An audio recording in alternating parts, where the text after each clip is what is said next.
तो ग्लोबल और लोकल, इससे आप समझते क्या हैं? जैसे कि मान लो कि एक चैंपियनशिप हो रही है, वो ग्लोबल चैंपियनशिप है, इसका मतलब वर्ल्ड वाइड पूरी दुनिया में हो रही है, ठीक है। और अगर कोई कह दे लोकल चैंपियनशिप है, तो इसका मतलब कैसा है कि वो जो है एक पर्टिकुलर एरिया पे है, मतलब किसी लिमिटेड जगह पे है, उसमें लिमिटेड लोग पार्टिसिपेट कर सकते हैं। तो जैसा कि हम सभी देखते हैं यहाँ पे कि हमारा कोई भी वेरिएबल बनता है, तो या तो ग्लोबल होता है या तो वो लोकल होता है, तो उसके बारे में हम लोग बात करते हैं। जैसे मान लो हमने यहाँ पे a इज इक्वल 10 बनाया, ठीक है, तो a इक्वल्स 10, तो ये हमारा क्या है, एक नॉर्मल वेरिएबल है, ठीक है। अब हम इसको अगर यहाँ पे प्रिंट a करना चाहें तो हम लोग यहाँ पे a प्रिंट कर सकते हैं, ठीक है। तो इसको एक बार देख लेते हैं रन करके, ठीक है। तो 10 वैल्यू प्रिंट हो रही है, तो हमारा वेरिएबल है, हम लोग उसको एक्सेस कर सकते हैं, उसको प्रिंट कर सकते हैं। तो यहाँ पे ग्लोबल वर्सेज लोकल वेरिएबल, तो वेरिएबल्स आखिर होते कितने प्रकार के? 2 प्रकार के यहाँ पे बताए गए हैं कि एक है पहला ग्लोबल और दूसरा है लोकल। तो ग्लोबल लोकल में फर्क क्या होता है? देखो, the scope of variable determines the portion of program where you can access a particular identifier. तो यहाँ पे असल में 2 टाइप के वेरिएबल होते हैं। तो जो भी वेरिएबल होता है उसके स्कोप के हिसाब से उसको कहाँ तक एक्सेस करा जा सकता है, इसके हिसाब से हम लोग डिफाइन करते हैं कि वो ग्लोबल होगा या फिर वो लोकल होगा। जैसे कि अभी हम लोग यहाँ पे देखते हैं कि हमारा ये वाला प्रोग्राम है, ठीक है। तो अभी हमारा एक ये वेरिएबल है, अब हो सकता है हम यहाँ पे लूपिंग लगाएं, हम लोग अपना बड़ा सा कोड लिखें, ठीक है। यहाँ पे बहुत सारी लाइनों का हमारा कोड होगा ऐसे करके, ठीक है। तो यहाँ पे जितनी जगह पे भी हम a यूज करेंगे तो एक वैल्यू 10 ही रहेगी।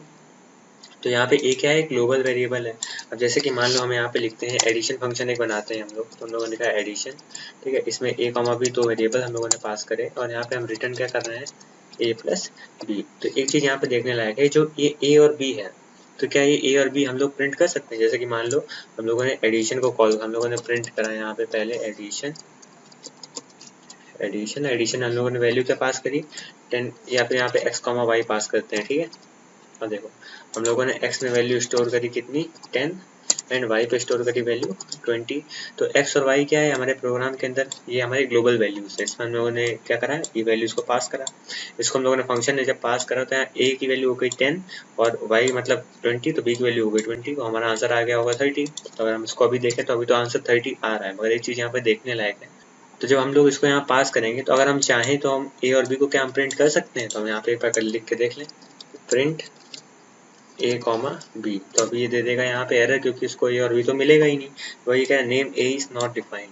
तो इसका मतलब क्या है, हम लोग अपने पूरे प्रोग्राम में इस ए को यूज करना चाहते हैं, और उस ए का स्कोप कहाँ पे, वो बना कहाँ, क्रिएट कहाँ हुआ है ए, हमारे इस फंक्शन में। तो जहाँ से फंक्शन शुरुआत होती है और जहाँ पे फंक्शन खत्म होता है, उतनी ही जगह पे हम लोग ए को एक्सेस कर सकते हैं, ए और बी को। हम लोगों ने कोशिश करी इसको बाहर बुलाने की, बाहर इसको इसकी वैल्यू जानने की, तो हम लोग बाहर जब इसको करेंगे तो ये क्या है कि लोकल वेरिएबल है, ये जो है वो एडिशन के अंदर ही है। जैसे एडिशन फंक्शन रिटर्न कर देगा, ये ए और बी वेरिएबल हमारे खत्म हो जाएंगे, और हमारे एक्स और वाई क्या है, ये हमारे ग्लोबल वेरिएबल है। और मान लो ए और बी की जगह मैं एक्स और वाई प्रिंट करना चाहूँ तो मैं प्रिंट कर सकता हूँ, आप यहाँ पे देख सकते हैं। तो यहाँ पे देखो 10 और 20 एक्स और वाई की वैल्यू प्रिंट हो रही है। तो ऐसा क्यों हो रहा है, ये क्योंकि एक्स और वाई क्या है, हमारे ग्लोबल है, हमारे पूरे प्रोग्राम में हम लोग यूज कर सकते हैं, और ए और बी कैसे हमारे लोकल वेरिएबल्स हैं, ये सब हम पर्टिकुलर एक फंक्शन के अंदर किसी स्कोप के अंदर यूज कर सकते हैं, ठीक है। तो यहाँ पे लिखा है कि जो स्कोप होता है वेरिएबल का, वो डिटरमाइन करता है कि वो ग्लोबल वेरिएबल होगा या फिर लोकल वेरिएबल होगा। ग्लोबल वेरिएबल में यहाँ लिखा होगा can be access throughout the program body of all functions. सारे फंक्शंस जितने भी होते हैं, ठीक है, उन सब में हम क्या कर सकते हैं, इन ग्लोबल वेरिएबल का यूज कर सकते हैं। ग्लोबल मतलब सारे फंक्शन में हम लोग उसका यूज कर सकते हैं, और लोकल वेरिएबल क्या होते हैं, एक पर्टिकुलर फंक्शन के अंदर ही हम लोग उसको यूज कर सकते हैं। तो हम लोगों ने इसके बारे में पढ़ा हुआ है, ठीक है। अब यहाँ पे एक चीज देखनी है, हम लोग को एग्जाम्पल देखते हैं कि मान लो कि यहाँ पे एक मैंने वेरिएबल ऊपर बनाया, x की वैल्यू 10 है, या फिर अभी यहाँ पे एक काउंट नाम का वेरिएबल बनाते हैं, इसकी वैल्यू अभी 0 है। यहाँ पे हम लोग इसको हटा के c लगाते हैं, ठीक है। यहाँ पे हम लोगों ने देखा काउंट की वैल्यू 0 है, ठीक है। फिर हम लोगों ने एक फंक्शन बनाया, ठीक है। इस फंक्शन का नाम क्या था, काउंटर, काउंटर, ठीक है। ये क्या करेगा कि हमारी वैल्यू को एक बढ़ा देगा। तो अब मान लो कि हमें इसके अंदर क्या करना है कि हमें काउंट को इंक्रीमेंट करना है। तो हम लोगों ने कहा काउंट प्लस इक्वल टू 1, तो मैंने ये लिख दिया, ठीक है। और फिर मैंने क्या करा, काउंटर को कॉल करा, मैंने काउंटर फंक्शन को बुलाया, यहाँ पे कैपिटल C होगा, एक फंक्शन बनाया, उसका काम सिर्फ इतना था, काउंटर की जो काउंट की जो ओरिजिनल वैल्यू है उसको एक बढ़ा दे, ठीक है। फिर मैंने इस फंक्शन को बुलाया, और फिर मैं चाहता हूँ कि मैं इसको प्रिंट करूँ, काउंट को मैं चाहता हूँ काउंट की वैल्यू प्रिंट हो जाए। तो पहले हमें पता है काउंट की वैल्यू 0 है, तो हम चाहते हैं एक बार पहले 0 प्रिंट हो जाए, और इसके बाद हम लोग उस फंक्शन को यहाँ पे बुलाएंगे। इसको मैं यहाँ पे कट करके यहाँ पे लिख लेता है, ठीक है। तो हमारा एक फंक्शन बना दिया हमने ऊपर अलग से, फिर हम लोगों ने यहाँ पे काउंट एक वेरिएबल बनाई जिसकी वैल्यू 0 थी, हमने उसको प्रिंट करा, फिर हम लोगों ने फंक्शन को बुलाया काउंटर नाम के, और फिर हमने क्या किया उसकी वैल्यू को दोबारा प्रिंट करा। तो अभी यहाँ पे एक एरर आएगी और एक बार आंसर आएगा। देखो यहाँ पे काउंट की ओरिजिनल वैल्यू इसने प्रिंट करी, मगर फंक्शन के अंदर उसको पता ही नहीं है काउंट क्या है।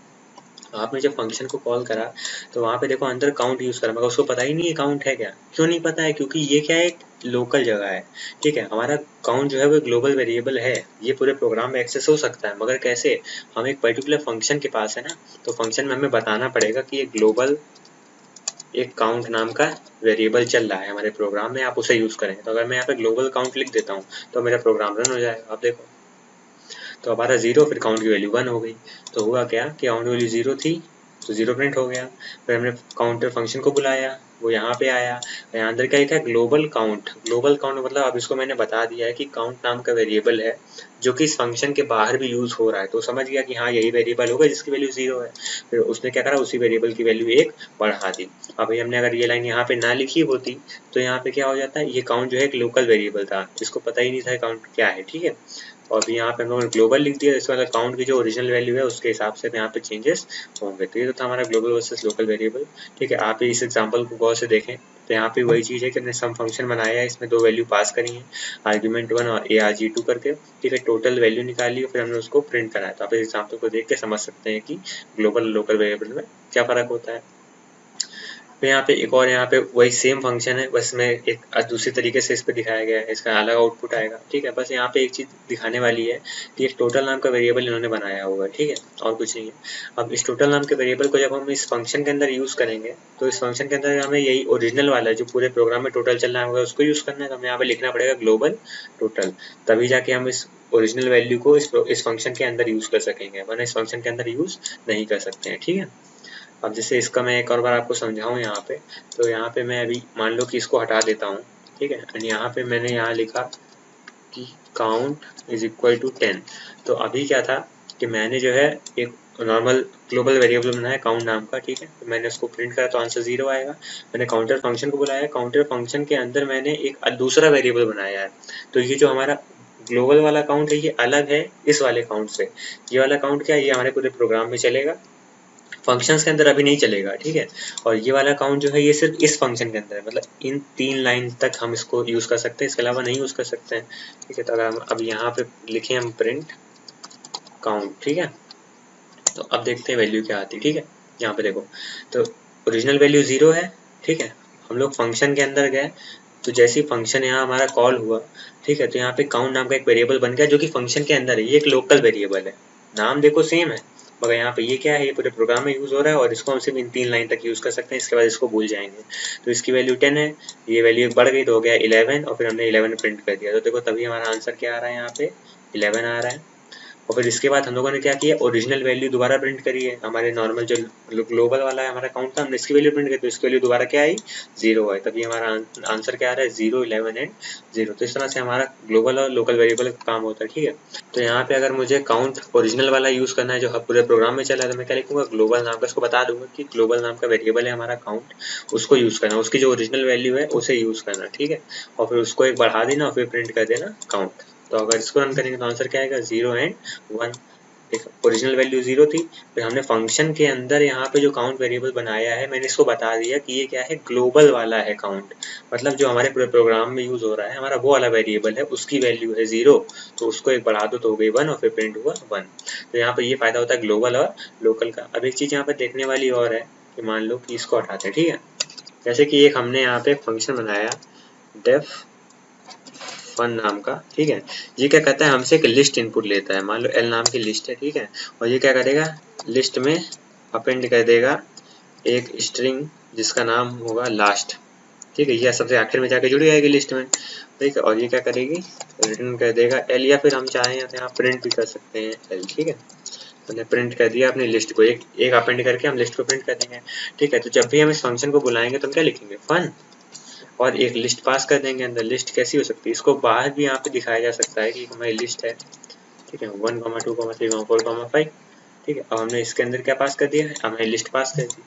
तो हमारी एक लिस्ट बन गई। अब हम लिस्ट पास करेंगे तो लिस्ट में क्या हो जाएगा, फंक्शन के अंदर हमारी लिस्ट चली जाएगी 1 2 3 4 5, फिर अपेंड कर देंगे लास्ट और उसमें LAST जो आखिर में जुड़ जाएगा जाके, और फिर वहीं पे इसको प्रिंट कर देंगे। इसको रन करेंगे फिर देखते हैं यहाँ पे कि LAST जो है वो आखिर में आ रहा है। ठीक है, हमारी लिस्ट जो है अपेंड हो चुकी है। अब यहाँ पे एक चीज़ देखने वाली है कि जब हम लोगों ने लिस्ट की बात करी, ठीक है, तो ये लिस्ट कैसी थी, ये ग्लोबल थी, क्योंकि ये हमारे पूरे प्रोग्राम में इन सारी लाइन में हम इसको यूज़ कर सकते हैं। ठीक है, फिर हमने फंक्शन को बुलाया, जब हमने फंक्शन को बुलाया तो हमने एक लिस्ट पास करी। ठीक है, अब मान लो कि हम यहाँ पे अगर लिस्ट ना पास करें, अगर हम इसको हटा दें, हम सिर्फ फंक्शन को बुलाएं, तब क्या होगा, अब रन करके देख लेते हैं। तो यहाँ पे देखो, तो अब भी हमारा आंसर आ रहा है। तो ये कैसे हो रहा है, अभी तो मैंने आपको बताया था ग्लोबल वेरिएबल और लोकल वेरिएबल के बारे में, कि जो हमारा ग्लोबल वेरिएबल्स होते हैं, तो अगर किसी फंक्शन के अंदर हमें इनको यूज़ करना है तो हमें यहाँ पे लिखना पड़ता है ना, ग्लोबल L ऐसे लिखना पड़ता है, बताना पड़ता है ये वेरिएबल है, बाहर इसकी वैल्यू उठाना। मगर इस केस में तो हमने इसको बताया नहीं, फिर भी इसने कंसीडर कर लिया। तो यहाँ पे देखने वाली बात ये है कि लिस्ट और डिक्शनरी इन सबको क्या कहता है, ये फंक्शन जो है अपने मन से कंसीडर कर लेते हैं, ये पूरे प्रोग्राम में ग्लोबल ही रहते हैं। ठीक है, तो इस तरह से क्या होता है कि हमारी लिस्ट और डिक्शनरी इन सबकी ओरिजिनल वैल्यू जो है वहाँ पे चली जाती हैं। अगर हमें ग्लोबल वैल्यू को यूज़ करना है तो हमें ग्लोबल कीवर्ड यूज़ करना होता है। फिर यहाँ पे एक टॉपिक और है, can assign a function a new name, कि हम किसी फंक्शन को एक नया नाम दे सकते हैं। जैसे कि मान लो हमें एक यहाँ पे रिमाइंडर नाम का एक फंक्शन बनाना है, रिमाइंडर। ठीक है, हमसे क्या लेगा, 2 वैल्यू लेगा, A, B। ठीक है, एंड अब ये हमें क्या प्रिंट करेगा, प्रिंट या फिर यहाँ से कहते हैं रिटर्न करेगा A मॉडुलस B। तो हमें रिमाइंडर ये क्या करेगा, आके दे देगा। अब अगर हम इसको कॉल करना चाहें तो हम लोग अभी तक क्या लिखते हैं, ऐसे रिमाइंडर करके लिखेंगे, देन हम इसको 2 वैल्यू पास करेंगे। वो वैल्यू क्या होंगी, मान लो हमें लिखना है 25, 6 ये लिखना चाहिए। ठीक है, अब इसका जो भी आंसर होगा हम कहाँ पे स्टोर कर लें, A नाम के वेरिएबल पे स्टोर कर लें, और हम बाद में क्या प्रिंट करते हैं, A प्रिंट करते हैं। तो जो भी आंसर आएगा वो हमारा प्रिंट हो जाएगा। अब इसको एक बार देख लेते हैं। तो यहाँ पे देखो आंसर आ रहा है 1, तो इसका रिमाइंडर आ रहा है 1। ठीक है, अब यहाँ पे एक चीज़ देखने वाली है कि हमने जब यहाँ पे रिमाइंडर फंक्शन को कॉल करा और 2 पैरामीटर यहाँ पास करे, ठीक है, तो इसने क्या करा, मॉडुलस फंक्शन से यूज़ करके इसने हमें वैल्यू दे दी। अब हम चाहते हैं कि हम रिमाइंडर इतना बड़ा हमें नाम ना लिखना पड़े बार बार, क्योंकि तो बड़ा नाम है। तो ऐसे केसेस में हम लोग क्या करेंगे कि हम लोगों ने इसको REM नाम से हमें इसको चेंज करना है। तो मान लो कि हमने REM को किसकी पावर दे दी, हमने कहा अब से रिमाइंडर का पूरा कार्यभार तुम्हारा है। ठीक है, मतलब आप जो भी रिमाइंडर के अंदर जो भी काम होते हैं, अब अगर कोई REM लिखेगा तब भी हो जाएंगे। ठीक है, तो अगर मैं यहाँ पे लिखता हूँ प्रिंट रिमाइंडर, ठीक है, रिमाइंडर में 25, 6 यहाँ रखता हूँ। ठीक है, मैं इसको प्रिंट करता हूँ, फिर मैं एक बार यहाँ पे लाइन लिखता हूँ प्रिंट REM एंड देन मैं 25, 6 लगता हूँ, तब भी आंसर सेम आएगा मेरा। यहाँ पे देख सकते हैं आप 1, 1। तो ऐसा कैसे हो रहा है, क्योंकि मैंने क्या किया, फंक्शन को उसका नाम ही बदल दिया। मैंने कह दिया अब तो इंसान अगर तुम्हें रिमाइंडर नाम से बुलाए तो भी तुम कॉल हो जाना, अगर REM नाम से बुलाए तो भी तुम कॉल हो जाना। तो वही यहाँ पे टॉपिक दिया गया, can assign a function new name, तो बिल्कुल हम लोग असाइन कर सकते हैं। तो ये इसका एग्जाम्पल है, तो आप वीडियो पॉज करके देख सकते हैं। ठीक है, तो यहाँ पे वही है कि function can be pass to another function as an argument. तो ये हम लोगों ने इसके पहले वाले वीडियो में देख रखा है कि हम लोग किसी फंक्शन को ही सीधा सीधा पास कर सकते हैं आर्ग्यूमेंट बना के, कि यहाँ पे एक हमने फंक्शन कॉल करा, उसके अंदर दूसरे फंक्शन को एक डेटा के तरीके हमने भेज दिया। ठीक है, तो यही था हमारा आज का टॉपिक कि ग्लोबल वर्सेस लोकल वेरिएबल होते क्या है, ग्लोबल वेरिएबल लोकल वेरिएबल। इसके बाद फंक्शन को हम लोग किस तरह से किसी और फंक्शन में पास करते हैं, और फंक्शन को किस तरह से हम लोग उसका नाम चेंज कर देते हैं। तो अगर आपको आज की वीडियो में कुछ समझ में ना आया हो तो आप मुझसे कमेंट सेक्शन में पूछ सकते हैं, और अगर आपको कोई सजेशन या फीडबैक देना हो तो वो भी आप कमेंट सेक्शन में दे सकते हैं। ओके, सो आज के लिए इतना ही। So bye bye, see you in the next one.